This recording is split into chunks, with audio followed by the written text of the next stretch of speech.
Miss Anna, nahanap na raw yung wallet ko. Opo, Ma'am Joy. Ito po. Thank God. I-check nyo lang kasi baka mamaya may kulang.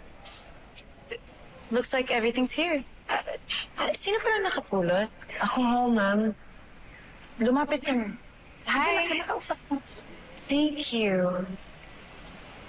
What's your name? Carol po. Carol. Ma'am, napulot ko po yan sa labas.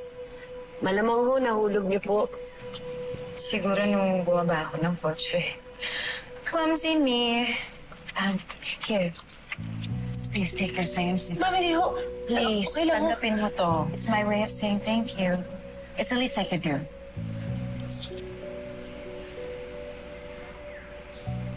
Ma'am, salamat po. Napakalaking tulong po